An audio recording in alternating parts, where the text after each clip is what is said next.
உயிரிழந்தவர்களுடைய குடும்பத்தை அழைத்து வந்து நேர்ல ஆறுதல் சொல்லியிருக்காரு. அதாவது அவருக்கு ஆமாம் சார், விஜய் அந்த கரூரில் 27,000 பேர் என்னக்காக பார்க்க வந்துட்டாங்க, கூட்டம் வந்துருச்சுன்னு சொன்னார் இல்லையா? இப்போ ஏன் பனையூரில் 10,000 பேர் கூட வரல? காசு கொடுத்து அழைத்து வரப்பட்ட கூட்டம். உதயநிதி ஸ்டாலினை தன்னுடைய மிகப்பெரிய பீகார் மாநில தேர்தல் பிரச்சாரத்துல நீங்க சொன்னீங்க தமிழ்நாடு வந்து சிறந்த மாநிலம் சொல்றீங்க. ஆனா பிரதமர் மோடி என்ன சொல்றாருன்னா பீகாரினுடைய தொழிலாளர்களை தமிழ்நாட்டில் வந்து துன்புறுத்துறாங்க அப்படிங்கிற மாதிரி அவர் பேசியிருக்காரு. அதான் சிறந்த மாநிலமாக தான் பீகார் இருக்கு. எதுக்கு அவங்க தமிழ்நாட்டுக்கு வேலைக்கு வரணும்? அவ்வளோ சிறந்த மாநிலமாக இருந்தால் தமிழ்நாட்டில் இருக்கிறவங்களாம் கூட்டு போய் பீகாரில் வேலைக்கு கொடுக்கலாமே. இது தேர்தல் நேரத்தில் பல பேர் எவ்வளோ பெரிய ஆட்களாக இருந்தாலும் சில உளறல்களை தவிர்க்க முடியாது. அது எல்லாத்துக்கும் நம்ம பதில் சொல்லணும்னு அவசியமே கிடையாது. இப்போது ட்ரம்ப்புக்கு அவர் பதிலே சொல்லலையே. ட்ரம்ப்பு சொல்லக்கூடிய 2 மாநாட்டையும் மோடி அவர்கள் புறக்கணிச்சிட்டாரு. அவர் எதுக்காக போல என்னங்கிறதெல்லாம் இல்லை, போகலையே. நேராக போனால் நமக்கு வந்து இந்த வேறு ஏதாவது பிரச்சனை, ரஷ்யாவிலிருந்து எண்ணெய் வாங்கக்கூடிய பிரச்சனைகள், இந்தியா பாகிஸ்தான் போகிற நான் தான் நிறுத்தினேன், இல்லை நீங்கள் நிறுத்தலை, அதை சொல்கிறதுக்கு தான் நான் இங்கே வந்திருக்கேன் அப்படின்லாம் அவரால் சொல்ல முடியலையே. ஸோ ஒவ்வொருத்தருக்கும் ஒவ்வொரு எவ்வளவு பெரிய அதிகாரத்தில் இருந்தாலும் அவர்களுக்கு என்று சில சங்கடங்கள் உண்டு. இன்றைக்கி பிஜேபி எப்படியாவது பீகாரில் வெற்றி பெற வேண்டும் என்ற எண்ணம், பீகாரில் நிறைய தமிழர்கள் இருக்கிறார்கள், அங்கே வாழக்கூடிய அவர்களுக்கு ஏதாவது உசுப்பேத்தி விடுறதுக்கு ஏதாவது சொல்லணுமே தான் இவங்க சொல்லிகிட்டு இருக்காங்க. அவ்வளோதான். இன்றைக்கி வளர்ந்த மாநிலம் அப்படின்னு பார்த்தா தமிழ்நாடு தான். அதை மத்திய அரசினுடைய எத்தனையோ அறிக்கைகள்லேயே சொல்லியிருக்காங்க. இப்போ எலெக்ஷன் டயத்தில் பேசுகிறத பற்றிலாம் நம்ம பெருசாக எடுத்துக்க வேண்டிய அவசியம் இல்லை.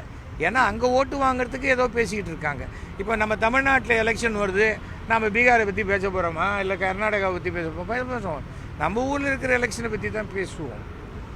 எஸ்ஐஆர் அப்படின்னு சொல்கிற அந்த தீவிர சிறப்பு வாக்காளர் திருத்த பட்டியலை வந்து தேர்தல் ஆணையம் வந்து 12 மாநிலங்கள் அமல்படுத்த போகிறாங்க. அதற்கு திமுக உள்ளிட்ட கட்சிகள்லாம் எதிர்ப்பு தெரிவிக்கிறாங்க. இந்த வாக்காளர் திருத்தத்தை பற்றி நீங்கள் எப்படி நினைக்கிறீங்க? எந்த ஒரு திருத்தமுமே நேர்மையாக நடந்தால் எந்த பிரச்சனையும் கிடையாது. ஒரு திருத்தம்ங்கிற பேரில் நமக்கு சாதகமான விஷயங்களை செய்ய வேண்டும். ஏன்னா இன்றைக்கி என்னாச்சு, தேர்தல் ஆணையம் என்பதே மத்திய அரசின் கட்டுப்பாட்டுக்குள் வரக்கூடிய ஒரு அமைப்பாக மாறிக்கொண்டு வருகிறது தான் எல்லாருமே சொல்கிறாங்க. அது நமக்கு சாதகமாக வரும்போது அது நல்ல ஆணையம், நமக்கு பாதகமாக வரும்போது அது தவறான ஆணையம். எப்படி இருக்குதுன்னு நினைக்கிறீங்க? நான் வந்து பேசிக்காக நான் வந்து இந்த அதிகாரத்துலலாம் இல்லை. இது மாதிரி அந்த மாதிரி ஒரு வாக்காளர் இதெல்லாம் எடுக்க வராங்கன்னாக்க நான் கண்டிப்பாக வீட்டில் இருந்து என்னுடைய பதிவுகளை சரைட்டாக பண்ணிவிடுவேன். அவ்வளோதான் நம்ம பண்ண முடியும். அப்படி ஒவ்வொரு சிட்டிசனும் பண்ணணும். நான் ஏன் ஆஃபீஸ்க்கு லீவ் போடணும், இன்றைக்கி வரணுமா, எனக்கு தேவையில்லை அப்படின்ட்டு போனால் அவங்க தவறு செய்யத்தான் இருக்கும். நாம் அதுக்கு சரியாக ஒத்துழைக்கணும். குடிமக்களும் அதுக்கு ஒத்துழைக்கணும். ஒரு கல்யாணத்துக்கு போகிறோம், 300 ரூபாய்க்கு மொய் எழுதிட்டு 3/4 மணி நேரம் வெயிட் பண்ணி சாப்பிட்டு வரோம். அப்போது ஒரு நாட்டினுடைய நன்மைக்கு, நம்முடைய ஓட்டு உரிமைக்கு ஒரு 1/2 நாள் லீவ் போடுறதுல என்ன தப்பு இருக்குது? நம்ம ரெஸ்பான்சிபிலிட்டியை நம்ம உணரணும். சும்மா எல்லாத்தையும் வந்து ஆனால் தமிழ்நாட்டினுடைய நலனுக்காக மாண்புமிகு தமிழக முதல்வர் செய்யக்கூடிய விஷயத்தை நான் ஏற்றுக்கொள்கிறேன். சார், எந்த ஒரு திட்டமே சரியாக செய்யணும்னு சொல்லியிருந்தீங்க. ஆனால் எஸ்ஐஆர் வந்து என்னங்க எந்த ஒரு இதுவுமே சரியான முறையில் செய்யணும்னு சொல்லியிருந்தீங்க. ஆமாம், எஸ்ஐஆர் வந்து பீகாரில் இம்ப்ளிமெண்ட் பண்ணும்போது பல்வேறு குறைபாடுகள். ஆமாம் சார், 60 லட்சம் பேர் பீகாரில் விட்டு போச்சுன்னு சொன்னேன். தமிழ்நாட்டில் நடக்க விட மாட்டோம். அதுதானே சார், தமிழ்நாட்டு அதிகாரிகள் இல்லாமல், தமிழ்நாட்டினுடைய உதவி இல்லாமல் அவங்க இதை பண்ணிட முடியாது. அப்படியே நேராக டெல்லியிலேருந்து வந்து டப்புன்னு டிக் பண்ண முடியாதுங்க. அது இருக்கு இல்லையா, நம்ம கண்ட்ரோலில் தான் இருக்குது. இங்கே வந்து நம்மளை மீறி பண்ண முடியாது. பீகாரில் என்னாச்சு, பிஜேபி அரசாங்கம் இப்போ இருக்கிறது ஆளுகின்றவர்களும் அதே தான். அதனால் அவங்க பண்ண முடிஞ்சுது, இங்கே பண்ண முடியாது. தமிழ்நாட்டினுடைய அதாவது இந்த கிரவுண்டு ரியாலிட்டியை தெரியாமல் தான் டெல்லியில் இன்னி வரைக்கும் கூட்டணியிலேருந்து ஆட்சி அமைக்கிறது வரைக்கும் பேசிக்கிட்டு இருக்காங்களே ஒழிய, தமிழ்நாட்டில் என்றைக்கு இந்த மத அரசியலை பிஜேபி விடுகிறதோ, ஆர்எஸ்எஸ் கைப்பிடியிலேருந்து வெளில வருதோ, அன்றைக்கி வேணால் ஒரு 3-4 சீட்டு வாங்குறதுக்கு வாய்ப்பு இருக்குது. ஆனால் மொத்த ஆட்சியும் நமக்கு வரணுன்னாக்க அது நார்த்தில் வேணால் ட்ரை பண்ணலாம். இங்கே சவுத்தில், குறிப்பாக தமிழகத்தில் நடக்கவே நடக்காது. கரூரில் உயிரிழந்தவர்களுடைய குடும்பத்தை அழைத்து வந்து நேரில் ஆறுதல் சொல்லியிருக்காரு. அதாவது அவருக்கு ஆமாம் சார், பாவம் நல்ல விஷயந்தான் சார் அது. ஏன்னா அந்த பிணங்களையே எடுத்துகிட்டு வாங்க இங்கே, நான் வந்து மலர் தூவி அஞ்சலி பண்ணுறேன்னு சொல்லலை இல்லையா அவர். அதுக்கு நீங்கள் அவருடைய மன தைரியத்தை நீங்கள் பாராட்டணும். நான் இருக்கிறதுக்கு நீ வா அப்படின்னு. அதில் ரொம்ப பிடிச்ச விஷயம் சங்கவி என்ற ஒரு பெண், அது சுயமரியாதையினுடைய உச்சகட்டம். நீ வந்து எப்போ பார்க்கலையோ உன் பணம் எனக்கு தேவையில்லைன்னு பணத்தை திருப்பி அனுப்பிச்சாங்கல்ல, அவர்களுக்கு என்னுடைய மனமார்ந்த வாழ்த்துக்களை நான் தெரிவிச்சுக்கிறேன், ஆழ்ந்த அனுதாபங்களை தெரிவிச்சுக்கிறேன். யாராக இருந்தாலும் ஒரு இழந்த உயிரை திருப்பி கொடுக்கவே முடியாது. எத்தனை கோடி கொடு, இப்போ 8 கோடி ரூபா கொடுத்துருக்காரு, அவ்வளோதானே. அதில் என்ன இருக்குது? ஆனால் விஜய் பனையூர் அரசியல்னு வீட்டுக்குள்ளே இருந்து அரசியல் பண்ணினா நாளைக்கு என்ன சொல்லுவார்?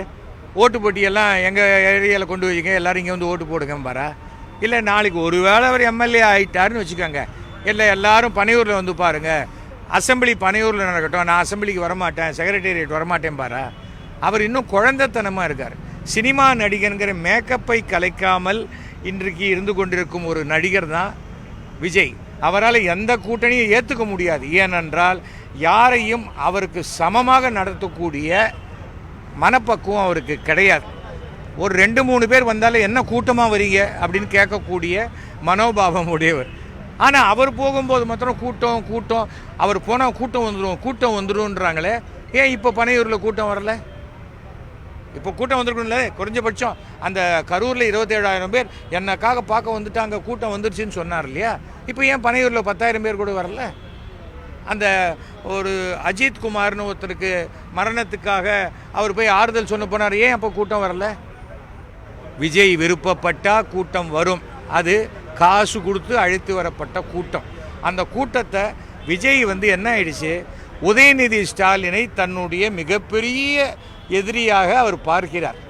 அதனால் கரூரில் நடந்த கூட்டத்திற்கு ஒரு பதிலடியாக அதை விட மிகப்பெரிய கூட்டத்தை கூட்டணும் அந்த வெறியினால் ஏற்பட்ட விளைவு தான் இந்த கரூர் சம்பவம். 2026 சட்டமன்ற தேர்தலில் தாவேக, அதிமுக, பாஜக 3 பேரும் கூட்டணி வச்சாங்க அப்படின்னா அது திமுக கூட்டணிக்கு வந்து பெரிய சவால். அந்த 3 பேரும் கூட்டணி வச்சாங்கன்னா ஒரு சிறுபான்மையர் ஓட்டு கூட விஜய்க்கும் வராது, அதிமுகவுக்கும் வராது. 3 பேரும் ஒன்று சேர்ந்து டெபாசிட் இழக்கக்கூடிய ஒரு வாய்ப்பு கூட வருமே தவிர, இது இப்போ இருக்கிற கூட்டணி இப்படியே தொடர்ந்ததுன்னா மீண்டும் 2026 7வது முறையாக திமுக ஆட்சி அமைத்து ஸ்டாலின் அவர்கள் முதல்வராக வருவார். சார், அதிமுக நேற்றைய தினம் தேவர் ஜெயந்தி அன்னைக்கு அதிமுக பிரிஞ்சு சென்றவர்கள் அதிமுகவுடைய அடிப்படை உறுப்பினர் செங்கோட்டையன் 3 சேர்ந்து செஞ்சுருக்காங்க.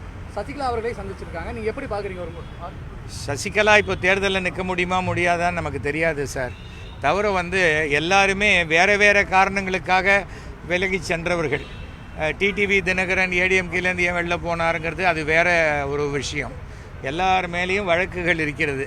அந்த வழக்குகளிலிருந்து அவர்களை காப்பாற்றி கொள்ள வேண்டும். யார் என்ன ஒன்று சேர்ந்தாலும் அமித்ஷாவை மீறி இவங்க எதுவும் செஞ்சிட முடியாது. அதுதான் யதார்த்தமான நிலைமை. தவிர வந்து எந்த ஒரு அரசியல் கட்சியிலையுமே பவருக்கு பின்னாடி தான் ஆட்கள் போவாங்களே தவிர தனிப்பட்ட நபர்களின் பின்னாடி யாரும் பெருசாக வரமாட்டாங்க. இது யதார்த்தம். தவிரவும் இவங்க 3 பேரும் ஒன்று சேர்ந்தால் ஒரே சின்னம் வாங்கிடுவாங்களா, ஒரே கட்சியாக ரெஜிஸ்டர் பண்ணுவாங்களா, எவ்வளவோ இருக்குது. அதனால் அதெல்லாம் இப்போ நம்ம இது அவங்க 3 பேர் கவலைப்பட வேண்டிய விஷயம். அது எடப்பாடி அவர்கள் டீல் பண்ணிக்க வேண்டிய விஷயம். அதை நம்ம எதுக்கு பேசுவோம்? நன்றி.